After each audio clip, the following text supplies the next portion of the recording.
You made it. It's May 3rd. We're back. Tree Trunk, Living with Will, YouTube, and Restream, we've all partnered to bring you the greatest interview show and the greatest platform that we could ever create. And we're here with Dilek Sezen. How are you all doing? It's good to be here with you three. Good. You too, Will. This is awesome. Dilek, we're so excited to have you on the show.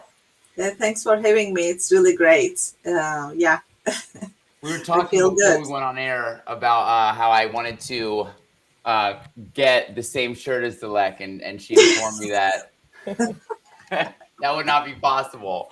Uh, No way. fashion's too fly.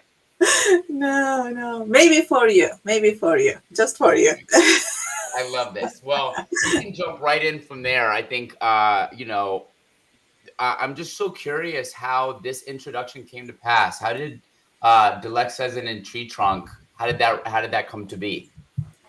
I think we need to thank to John for that, and he kindly let me into the project in early stage, and it was awesome. What happened was I in the internet world in one of these channels I came across with John and heard about Tree Trunk very first time, and I don't remember even like months ago, and it took my attention because of the unique positioning of Tree Trunk that I was hearing at the moment. There wasn't anything like that I ever heard before.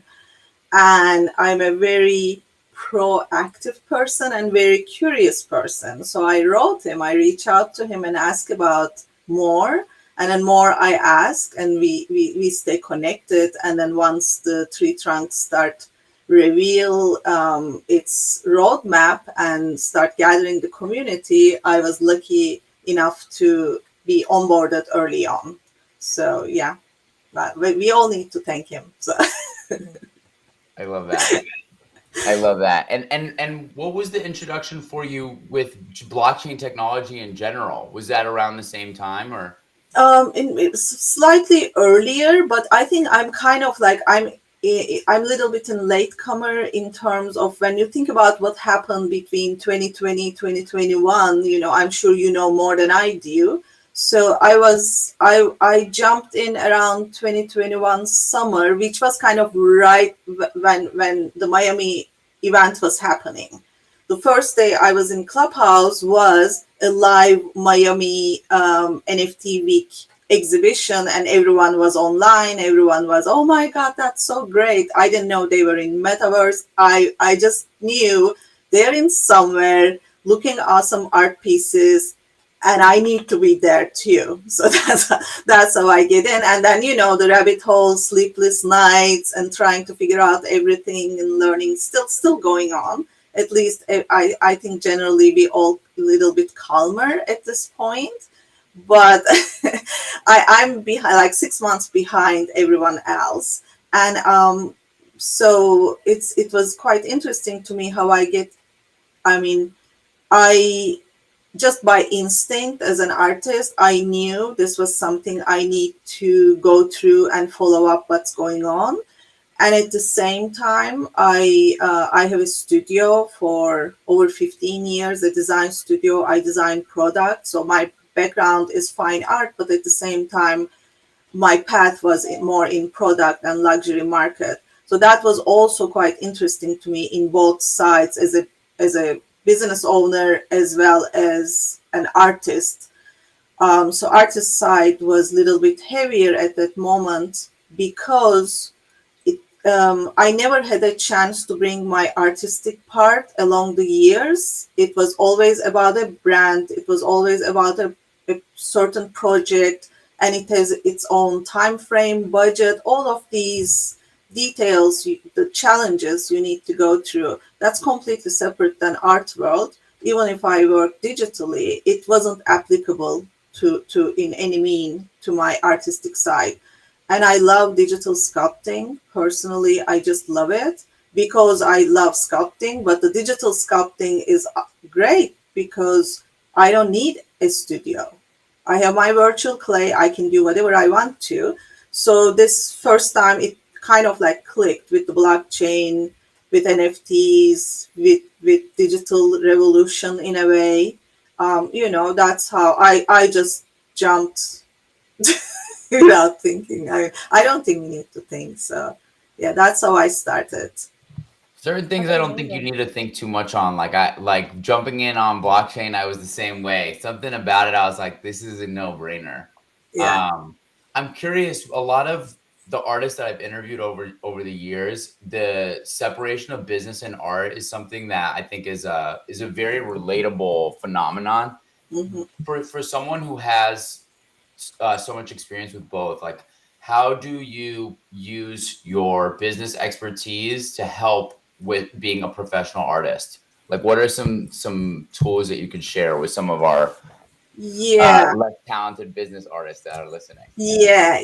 The number one thing, yes, I jumped just, without thinking. And yes, I was in the rabbit hole, but I didn't launch an NFT project because you need to understand the technicality of it. I mean, emotions are, I think, one thing I can say, whoever listening this right now or later on, you need to practice to separate your artistic emotions from the business period.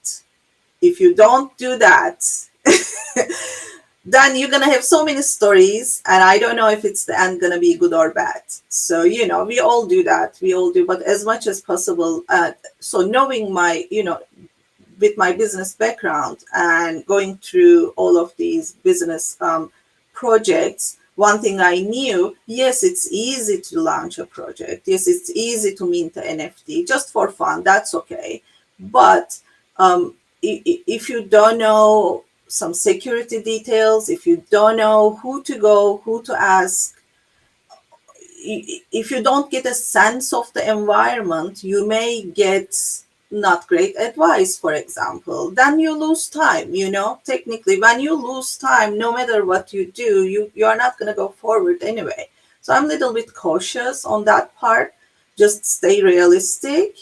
On the other hand, you can go as not as you want, like create the craziest art, but you don't need to throw to the world and expect something is great gonna happen. Yes, one day you can have lottery too, like whatever.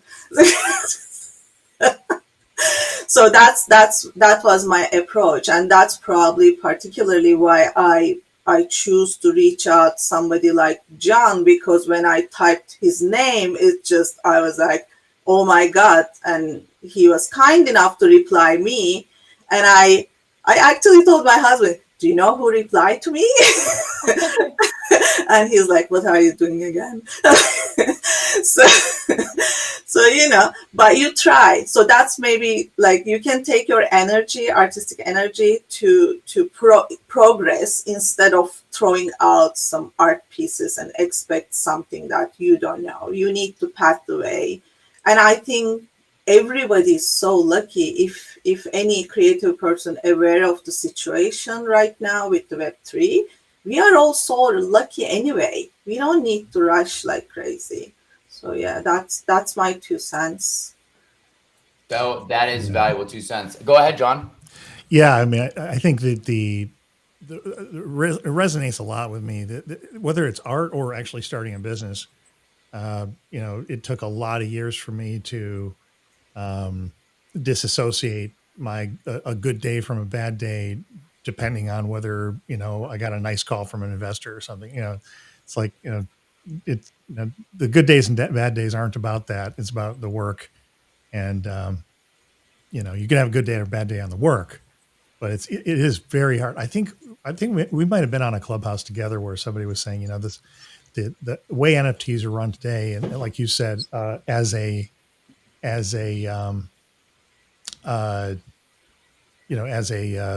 uh, as a business, it feels very heavy, right? That you're trying to think of, I'm going to make this art, but I also want the lottery ticket, and if I don't get the lottery ticket, I'm going to feel bad about the art, or I'm going to feel bad about the work, and it's really hard. I mean, it's always been that way, right? Yeah. No question. Oh, go ahead, Serena. Go ahead. I was just going to say also, Dilek, I know you were talking a lot about, your art and your NFTs. And I just also wanted to highlight, I know you have such a background in IRL art as well. Can you talk about how you got into art? I know you've been in shows and you've had so many things. Yeah, Amazing. yeah. So yeah, the art part is kind of like a long story. I have been in, let's see, I've been designing fine art objects, let's put it that way, quite a long time in luxury market. I was creating like centerpieces as a sculptures and things like this. And then that led me to the figuring out using the digital production in my 3D dimensional pieces. And I wasn't more onto painting so much. I was more on forms and three dimensions. It was always like that. So from that, I go to create, like I always had projects, whether for a brand through my career uh, or a museum. I worked with quite a few museums, created collections for them.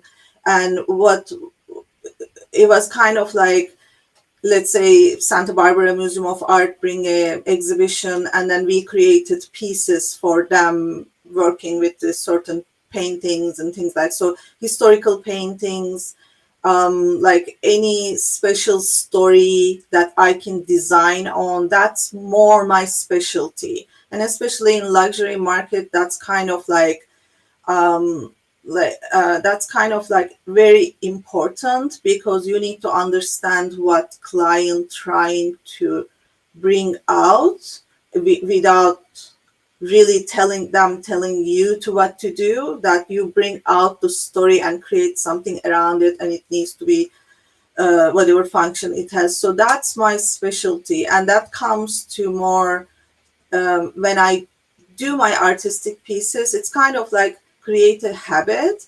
And as well as I think I like that. I like researching. I'm curious.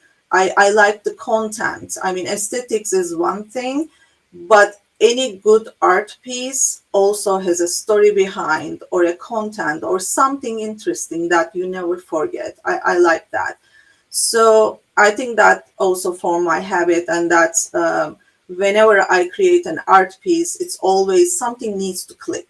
Something needs to click to make me feel that I can create with that kind of like keywords or things, forms or shape, whatever. So coming to TreeTrunk piece, that special piece, I was very excited because this is just what I like. Not any art piece. I can create something for like TreeTrunk after all these projects I've done with the museums or the variables. I did like exhibitions in Germany, I don't know, New York, all these, it was all variables. It's just, it was coming together in a way. So TreeTrunk was, I didn't know what am I gonna do because I wanted to something unique for them. And I start searching about it, and I was going, and flora and fauna, I really like that topic particularly. Um, so I was searching, and I came across with a very special information that there was a tree fossil have been found in 2017 in China. It's 374 million years old, and it's the only tree trunk that it has like a slice of fossil, and it has a special structure. It's like, it's not rings like the regular tree trunks. It grows like tiny trees within the tree trunk, and it's the only so this is my piece. It's the only tree known to the humankind so far. So I took the texture of this special tree trunk because it was fascinating to me. It's the exactly, I mean, forget the name tree trunk. It's the exact same structure that John and his team was building at the moment. It wasn't public, and I took the pattern, and I decided to work on that pattern and created this artwork. It's kind of like a to me it's like a creature between the ocean and then the earth in a way. I wanted to create a flowerish look, so I named it Flora Futuro. Hopefully I will have a something like a series of these and then work on it, but I'm very excited about this artwork. That is fascinating. I think that I was had my to pull it most up. excited part. When Dilek told me about the tree trunk and how it has all these tree stumps in it instead of rings.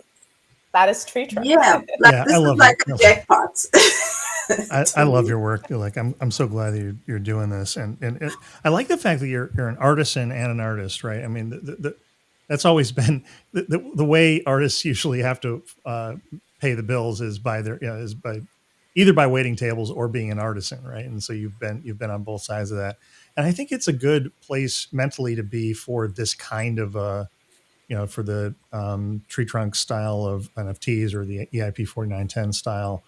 Um, where you're we're going from this idea that here's my Rembrandt, here's my one piece, and I'm going to sell it to you, and then in the digital world this is an odd thing, but I mean, somehow you believe that this is the only thing, and you're going to sell it to Serena for more later, you hope, um, which apparently did not turn out well for the person that bought that tweet from how much did he get? Like I think it's up to $11,000 after buying it for what, 2 million. Ooh, not a Ooh, good day. wow. Yeah, so I've always been troubled by that business model, and it's still a tournament game, right? It's still you make no money until you make all the money, as opposed to I've got a lot of people that love me, and by the way, I think all Serena and I, and I'm sure Will now, we love you, we love your work a lot, Yes. and I'll be I'll be bidding on your work when it goes for real.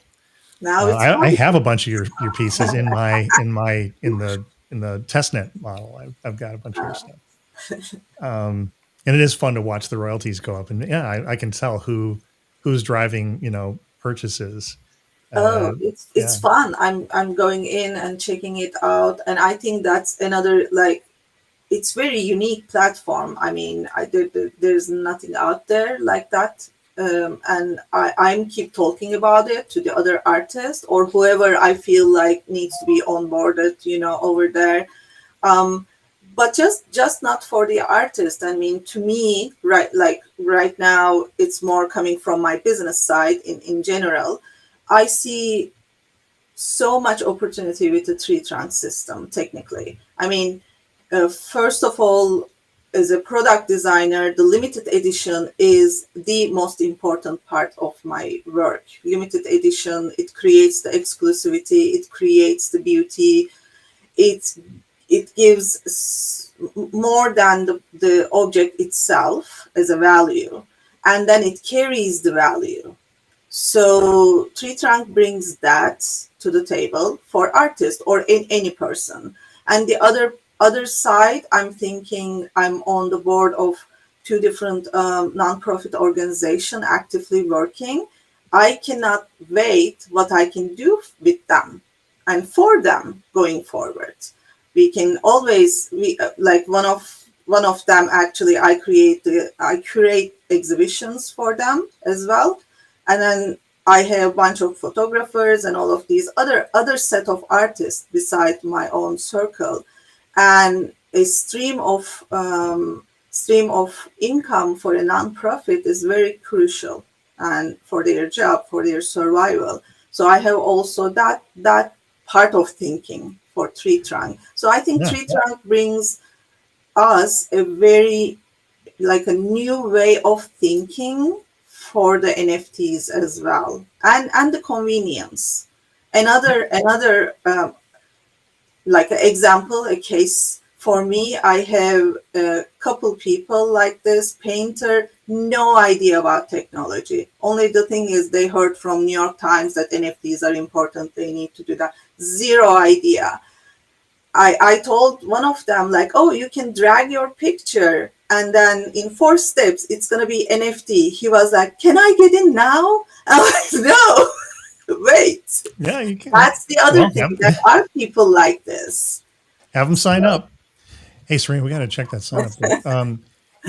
Speaking of signups, Dilek, you were talking about galleries before, and I wonder what you think. There's two things I'd love to ask you before we wrap. One is, what do you think about, like, say you were doing a gallery opening, right? You're about to do an event, and you know that you've got some great followers, kind of like, almost like Patreon, right? You know that there are people that really dig you, and that are good influencers. You've got your Paris Hilton, who I know loves your work, and so you say, okay, I'm going to mint the gallery opening TreeTrunk NFT for this set of NFTs, right? So I'm going to here are the NFTs, but here's the gallery opening, and I'm going to actually, well, you can put a piece of art on the opening, and it's a ticket now, right? And we can do that. I mean, without any changes to TreeTrunk at all, you could do this right now. You could actually mint. You could create 10 first gen tickets, right? Each of which are able to generate 10 tickets. And you say, well, I don't want more than 1,000 people at this thing. I don't want to sell more than 1,000 tickets. So it's 10, 10, 10, right? That's about 11,000 tickets. Or yeah. Oh, no, That's perfect. That's perfect. 1,110 tickets, right? So then, and you just let the first gen influencers sell those tickets for however much they want, and then whoever sells the most tickets, you could airdrop them, one of the first gen prints of the drop or something like that, right? And so you basically create this social marketing power for your event, so you don't have to go find 1,100 people to go. The network will find 1,100 people to go. That's and true. Take care of selling it for you. That's true. I mean, there's so many ways of using TreeTrunk in unique ways that I think, like what you are saying, for example, is just trigger in my mind, because I'm like, tomorrow I have a meeting for a virtual museum, planning virtual museum for another nonprofit. That's like, what other way could be more perfect than this when we open the virtual museum to sell the tickets? So thank you very much again. Authorized legal scalping. Yeah. I think the system is there, and you guys make it so so easy to use. That's very important, because many people are kind of like technology challenged at this point. Like, you cannot learn 8 apps at the same time, or you cannot worry about your wallet and this and that. It's already hard. So I think your onboarding is extremely smooth and easy. So that is a huge plus. And the other thing is the uniqueness of the TreeTrunk, uniqueness of the system. That will bring more benefit, whoever is using, more benefit than putting your artwork in such and such marketplace, because there's no end of marketplaces, and there's nothing stopping you as an artist or a creator to put your artwork out there. But every time you are paying a fee, and then you have to do all the other activities. So instead, you can actually grow your community or grow your art, or find a more like steady somehow income through TreeTrunk that utilize you to actually develop your art further. So yeah. So that was, I guess that wasn't a really question on my part. I just want to let you know about that. That's, I think, a good idea for artists to also promote their work, not just or their events. You can actually use one of the pieces as a ticket, or you could create a whole new ticket NFT. The question I've got, given that you're going to go out on, actually, engineering just gave me the date for the mainnet release that they're going to commit to. Serena, do you want me to say the date, or do you want me to talk to you first? I guess you could say the date. Right. So the first Monday in June is the 6th, and that's the date that they're committing to. So we will be exciting. We have a date. Yeah, we have a date. So June 6th, we'll be out to the mainnet with the 11 original artists, of which one of whom is you. So very excited about that. And we also got our security audit back, our first stage of our security audit, and they didn't find anything that wasn't readily addressable. So we've de-risked some of that. very exciting. And yeah, we're clearing through all the stability, making sure that it's just rock solid because the first directive and the reason why we waited all the way to June was I don't want any, I want 9 sigma or 6 sigma, zero chance, close to zero chance that there's any issues, that nobody's going to lose their money, and nobody's worried that they're going to that they lost their money because of something that happened with the UI, even if everything's fine on the smart contract, right? So we've really worked hard on that. Terrence Leonard, who's going to be on, I think, in a few minutes, along with Andreas Freund and others, we've been working really hard on that. So when you go out on the 6th, what's your strategy going to be? Are you gonna make a tree for 10 first gens, and then each of them can make 10, and each of them can make 10, and each of them can make 10 down 4 so we're going 4 generations deep now, not 10. So first I need to write down this. It wasn't on my to-do list, and I have to think through. But generally thinking, with my experience so far in the beta, I think what I'll do, I will keep one of them. Like one thing, it's not going to be only one art piece. It'll be probably 2 or 3 most. And then one of them, I will keep it extremely limited, just as a strategy as an artist. The other ones, I will decide to make definitely probably three different art pieces. One is going to be 10 10 10, so I can maximize it, and then one is going to be probably somewhere in the medium, and then one is either one of one or one two, only 2 copies. So that gives me the variety, and also the largest one, 10 10 10. I mean, this is not like solid. I'm just thinking, throwing out what I'm thinking. I may create some type of donation is the biggest one, whatever is the biggest quantity. So maybe I connect it with one of the nonprofits and then start experiment with it.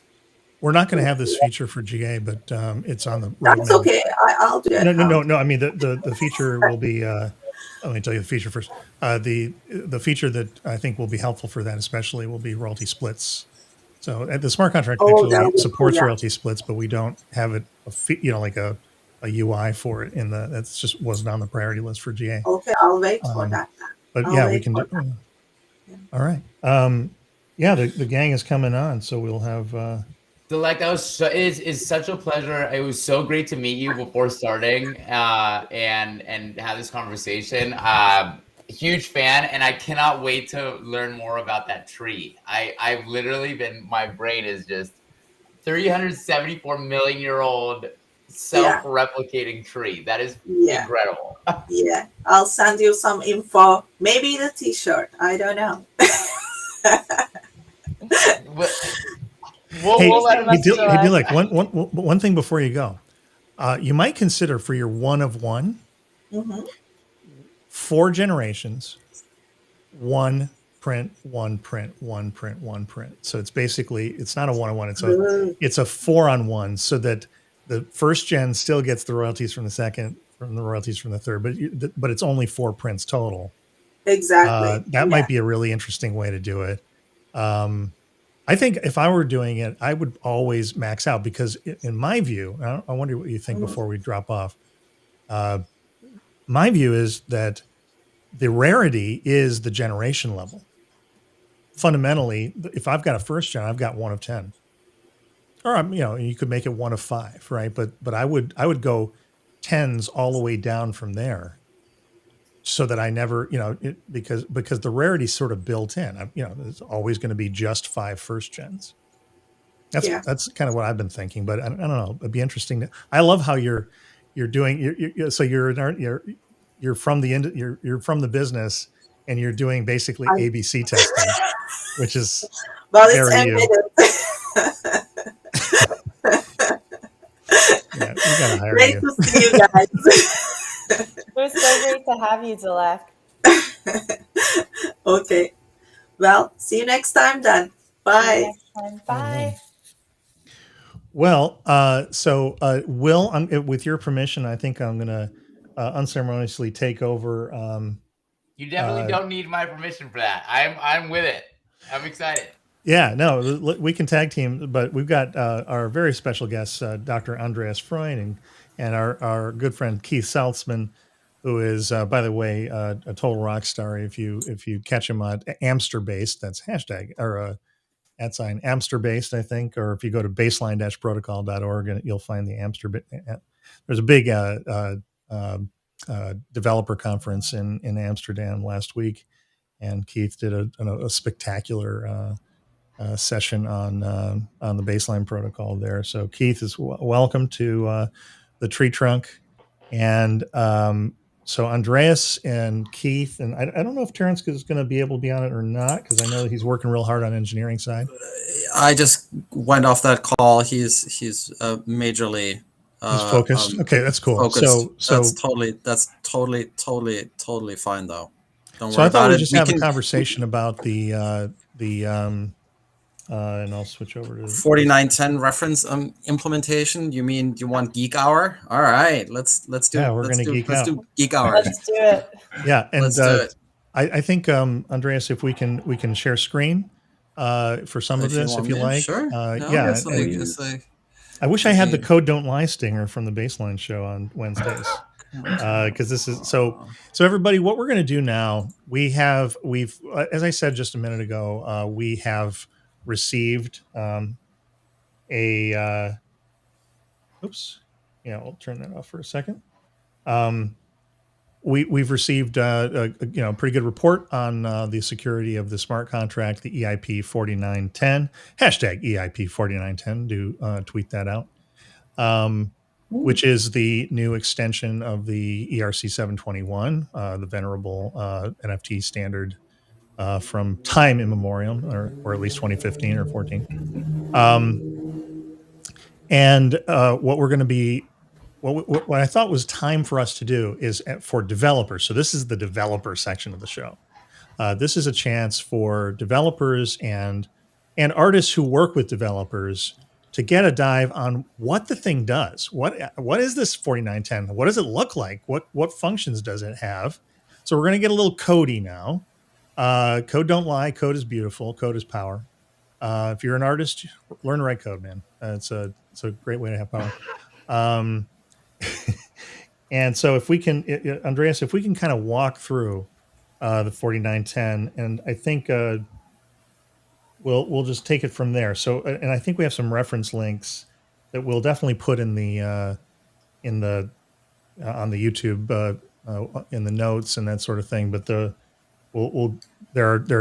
are several major links that you can get to. All of this is open source, and it's the specification is on the Ethereum Foundation's EIP.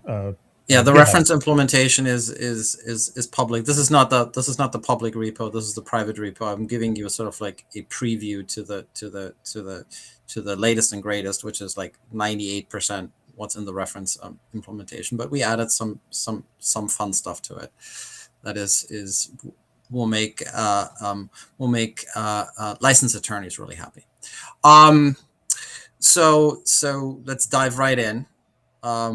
So the specification is fairly voluminous. I think it is, unless it's a core EIP, so for like changes for the client, I think is probably one of the bigger or biggest EIP that has been submitted. So that means there's a lot of code.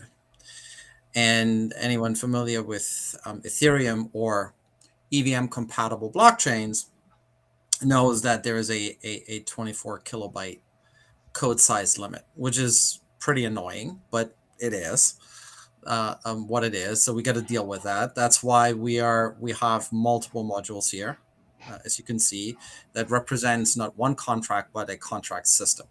All right. So which means you need to deploy them in a particular sequence. In fact, the full deployment of the contract system requires 4 transactions. And let's start with a primary one. As you can see here, There's like a whole bunch of Open Zeppelin fully audited extensions. So we can make obviously we have the interface. We are extending the ERC 721. So it is obviously in ERC 721.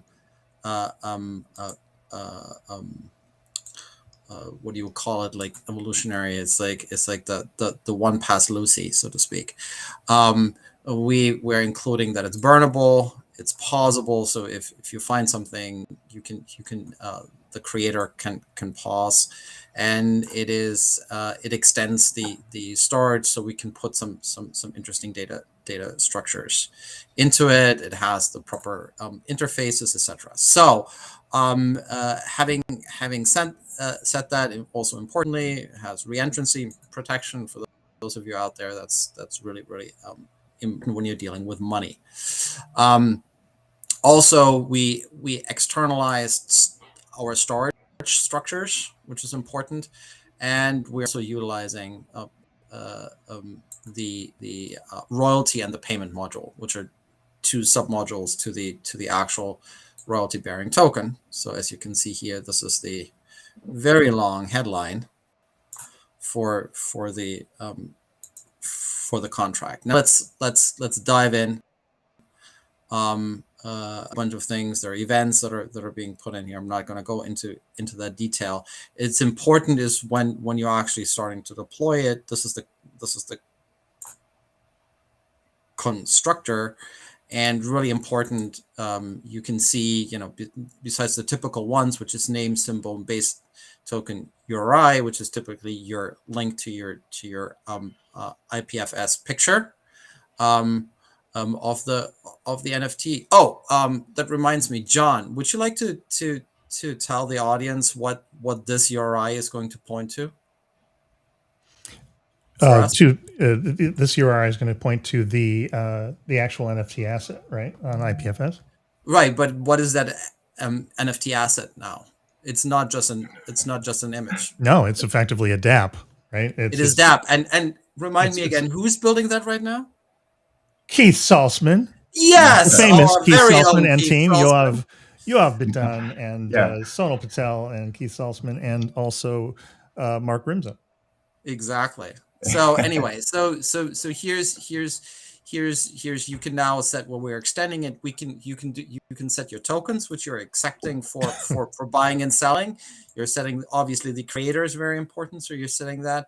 And here is also under the number of generations. I think I'll just mention that about how many generations we're going to support. Hey, Andreas, by the way, you might want to pump up your font size or your zoom. Oh, I want to actually, yes, I actually probably want to do that. It's like I want to zoom in. Want to make that a little larger, like that. Oh, that's great. Yeah, that's good. Yeah, that's good. Okay, sorry about now that. I can finally see it. Yeah, awesome. So, these are our inputs in the constructor, and then we're gonna check out. And this is one of the big lines. Actually, both of those are. Both and of this them, is right? Yeah. right. Those are the controversial lines that everybody in the Ethereum ecosystem is getting up in arms about. Why is that? Is because here we're forcing that the address that deploys it is actually what's called, or an EOA, which is actually it's an individual, it's a non-contract address. Why are we doing that? And this is a choice, is because if you go into the IP49 and look at the security considerations, if we're not enforcing that, or if we're not enforcing a white labeling, which we can, but in this implementation we chose to be hard, to say, if you were a contract and you owned a token, or you were the creator, you can do all kinds of bad things with it to circumvent royalties. And this whole thing is about royalties, right? So we better make sure that we limit the ways that bad actors can try to, circumvent royalties being paid out. Why is it so controversial? Is because if you're a developer and you're plugged into the ecosystem, you know that smart contract wallets are a big thing, like Gnosis Safe, Argent, and so forth. And basically, we're with these two lines, we're telling them you're out of luck. You can't do that. You can't participate here, and that is a problem for certain people. But it's a trade-off between, being able to legally obtain the royalties that you're due, versus allowing bad actors in the door. So it's a choice. It's a trade-off. And we'll get to that. You can add here a whitelist functionality, and you can put whitelisting here, and says if it's part of the you can if you want to implement it, you can implement whitelisting functionality here, such that a contract that you trust can be a deployer or can be a creator, right? So that the spec allows it, but in this particular implementation, we're taking a hard line for the time being, right? This is an important discussion. The field is evolving, so we're taking a hard line and saying we want to make sure that everything is above board, and if that means people need to use we need to know that they're real people, then that's fine. So otherwise, we're doing some role setting here, minter, pauser. So you have the administration roles, minter role, whether you can mint tokens, pause the token, whether you have the creator, which is really, really important. And then we're just doing some setup here for the token types and the token addresses. So whether that's wrapped ETH or some other, or wrapped DAI that you want to trade on, that you can have on Polygon, for example, where we're deploying. And then we're initializing the token counter, which is totally normal. I want to call out here. There's an init function, which is really important, because we need to tie, once we have deployed all three contracts, the royalty module, the payment module, and the royalty bearing contract, we need to tie them together. And we need to do that. We allow it only once, and only the admin can actually execute that function. And this is how we're tying the contracts together. I will skip a few things here in the interest of time. Let me see. Where do we have? So these are basically all kinds of functions where you can update certain things, like how many listings you can have at any time, how many royalty sub accounts you can have in each generation, how many generations you have, etc.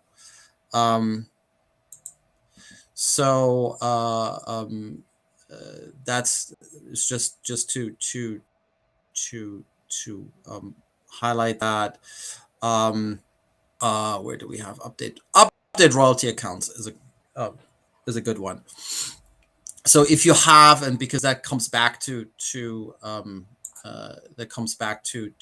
Dilek and what you guys talked about before, around royalty splits. Yeah. Around royalty splits. So within this function, you can actually add additional sub accounts here. And we're going to limit that out, right? As I recall from the that is. So there's there could be an exploit where somebody like you'd have to be the creator. So you'd have to deliberately screw yourself up, but you could, like, if you either accidentally or deliberately tried to make so many royalty accounts that you broke the gas limit of a particular block, So we limit it to prevent that exploit from happening. Right, and it's in the interest of the creator to limit that, right? Because and even if they were to do it for a particular token, right, for a particular token ID, it does not affect the entire tree. It only affects a branch of that tree, right? So it's so if you accidentally do that and something fails, then you can always through this correct your error if you did that. So an interesting feature here is that I want to like to mention, or Keith, do you want to tap in here? And I mean, you went through that. Do you have any questions that, or any particular things that you would like to highlight and tap into? So many questions, man. Actually, how do I maximize my royalties and make the most money? No. So I kind of want to go back to those two controversial lines, if you don't mind. I know you have like a bunch Sure. of cool functionality you want to go to, because like I remember looking through the ETH Magicians forum, and you were being like attacked by multiple ETH magicians at the same time, like trying to defend yourself. Which is a normal thing, by the way. That's part of the process, right? That's the gauntlet. That's what you Yeah. gotta do. No, that's awesome. If you're not, then you're not doing something right. Yeah, that's right. If nobody's commenting, then nobody cares. No one and that's is the worst commenting, thing. and no one cares. Magic But isn't people, good enough for them to care about. people care. Yeah, right. So this is the I would call this like decentralization or technology maximalist versus the practicalists, which is me. Okay. All right. Can you you're gonna have to explain that too, but so like can you go through, because I was reading through a couple of things, can you go through I'm not sure if all of them were convinced. I'm not really sure, like what were their biggest issues with this? Why were they not like initially convinced? Because it's and go into detail, like why specifically it's like these two combined like guarantees, whatever it is you're guaranteeing, and you also mentioned earlier that we're trying to be above board, and maybe there's some like disadvantages to having this guarantee, these two lines. Just talk about in detail, like yes, break it down to There's always trade-offs, right? Computer science is a game of whack-a-mole. You get one thing by giving up another thing. Yeah, that is right. So what are we doing with this? So we're restricting people to basically, restricting them to just use MetaMask in a way. Well, that's not correct. No, we're on camera, 100%. so let's make sure that doesn't stay as a thing forever. No, but it's a folks, wallet we're not software requiring you to use MetaMask forever. I'm joking. Okay, good. I'm strike it from the record. No, I'm being facetious here. This is me being facetious. I'm always facetious. I'm always confused when you are and when you're not. It's hard for me to I'm tell. always. It's like it's 100% facetious. Always. Oh, that just blows my whole past conversations with you away. I gotta reevaluate it's like yeah. Well, you need to parse it. That's my challenge. It always keeps you guessing, man. That's why. Okay. It always keep you. All right, let's anyway, go on. So what this does is it prevents you from like effectively trading an address within the smart contract wallet, right? So I could pass ownership from you to me, and you pay me within a smart contract wallet without having to incur royalty payments. Right, and I can just transfer, and because it's a smart contract, I basically just update the mapping from my public key to your public key. It allows you to break out of the regime, so all the royalty holders above you, no good. They're out of luck. So they're out of luck. So right? So you're screwing them. That's right. So in the case where you don't need royalty structure, then just use a 721. Or what have you, but right. It's great for all kinds of assets, right? And I make that point because someone said that I basically said that the smart contract wallets are no good, and I said no, that's not true. I'm not saying it they're no good. I'm just saying that for digital assets that are paying royalties or that are paying residual payments based on trading activity, that is a problem. Yeah, you don't want to Right. you don't want to effectively be able to effectively that would it wouldn't be a hack. It would just be you'd be gaming the system by saying, "Oh yeah, all those royalties you guys were expecting above me, yeah, you don't get those anymore." Yeah. So if you, for example, if it's a bond, if it's a simple bond, right? No problem. Use a smart contract wallet. If it's an asset-backed security, go ahead. All good. Right? It's just when you are in a licensing situation, right, where you are gaining value because you have the license of someone, you're utilizing their intellectual property, and you're gaining value, you are required to share that value, and this is a choice, right? It is. That's why the statement above board, this makes it very hard to cheat, right? It limits the usability of smart contract wallets for these type of NFTs, but that is a choice. Deliberately so. You would, if you didn't Deliberately limit so. it, then you would break the system. Yeah. Yeah. You could easily break the system. It's just Of like course, everything. Horses for courses, as we used to say. horses for horses. Yeah, for courses, exactly. the nice thing about a 721 is that it's relatively inexpensive. Although I love it when people start talking about making everything into NFTs. I'm like, that's going to be really fat and expensive. But compared to something like this, with a royalty, where effectively you're just creating an entire royalty DAO out of an NFT. That's clearly going to be bigger, right? That's why we run them on L2s and not on the Ethereum mainnet. Exactly. By the way, you can run this on any EVM compatible L2. Yeah, like Palm or anything. Arbitrum, Optimism. Ava, could you run it on Ava or Avalanche? Are they EVM compatible? No, I don't think so. No, they are. They have an they have EVM that like compatible. Yeah. They're Mode. complicated. Yes. Yeah. So They're but they are. They have an EVM compatibility mode. So yes, in that mode, you can also deploy this contract and run it on Avalanche. Yes. Yeah. So we're debuting this on Polygon because we love them. Hey, Sandeep, hey, Ravi, everybody. Hey, Will, you had a question, right? About we can do that on any EVM compatible, and we will offer that over time. Right, so it's like the nice thing is that. Well, the nice thing is we don't have to offer it. Anybody can just go and do it right now. That's what we're teaching you how to do it. Can do it right. I mean, we're teaching you how to. So developers out there, we'll pass this link around. Hey, by the way, before we forget, I know we're going to run out of time here real soon.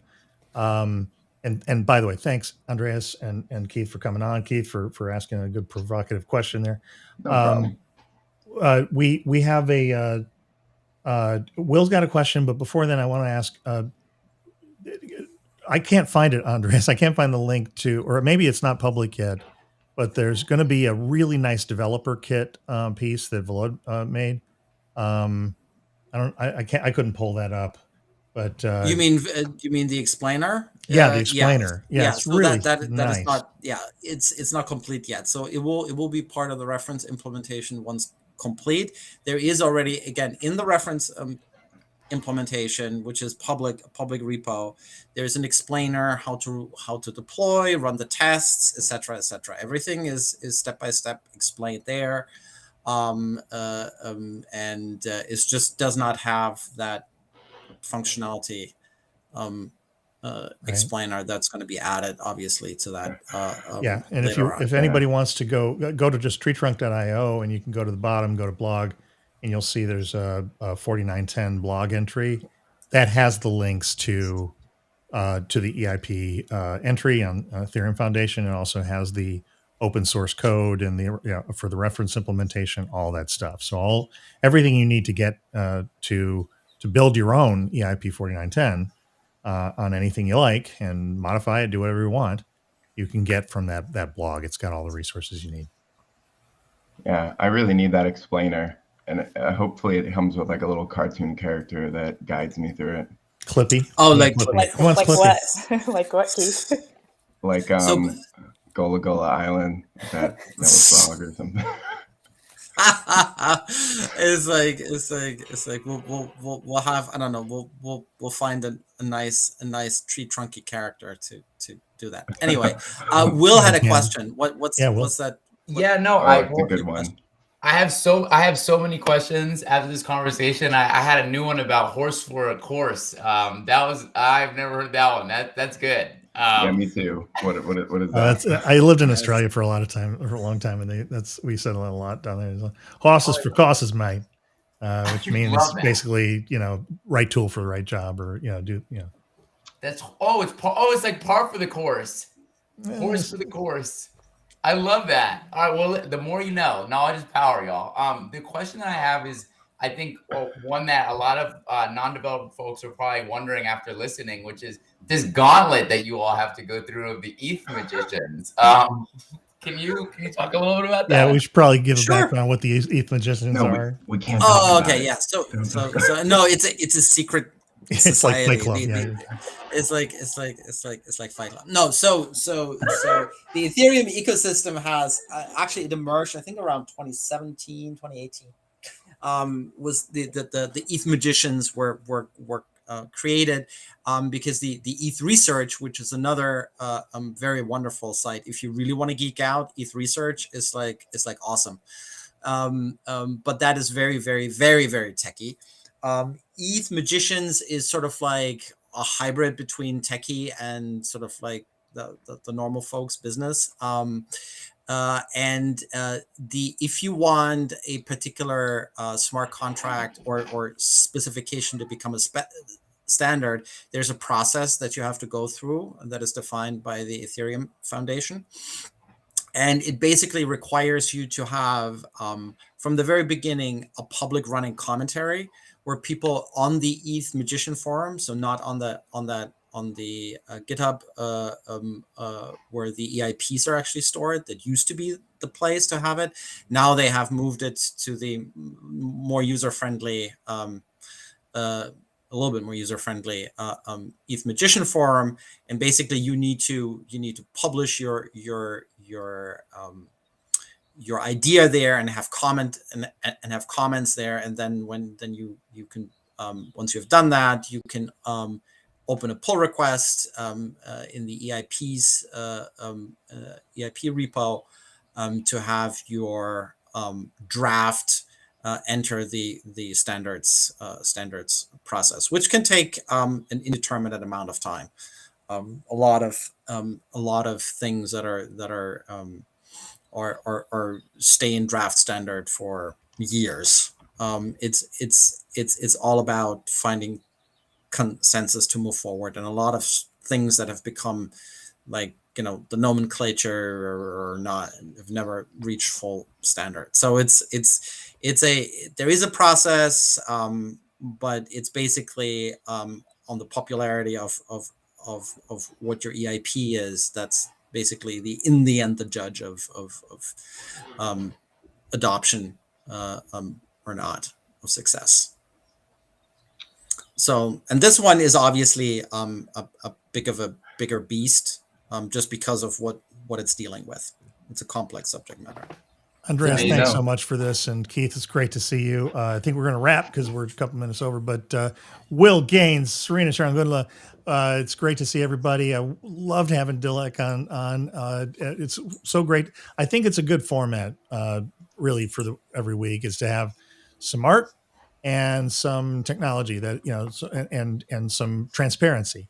The reason why we created this show for TreeTrunk from the beginning was so that our community, everybody out there, every week can see what we're doing, how we're doing it, why we're doing it, ask us questions. And we are really, between the art world and the technology world. So as we develop things, we're going to put it on the show, so you see it every time, and we're on the record. rather than having some kind of a backdoor meeting with some advisors. So the whole world, all of you are advisors. And for that, please like and subscribe, hit that smash button or smash that hit button or whatever the thing is Subscribe. that you do. Subscribe and follow us on Twitter at TreeTrunk NFT. And catch Will Gaines tonight on Living with Will. You can get to it from TreeTrunk NFT, the Twitter site, on Twitter Spaces, right? We're back every We're night, back every 5:30 night, Pacific. except Friday nights, right? Yeah. Horses for courses. Horses for We're gonna be back with the horses, the courses, and the ETH magicians. It's gonna be legendary. That's a new tagline, right? That's a new hashtag. Hashtag horses for courses. All right, you guys are nuts. It's good to see everybody, and we'll see you next week on the Tree Trunk. Until Thank you, everyone. Peace. Take care. Peace out. Bye. Cheers.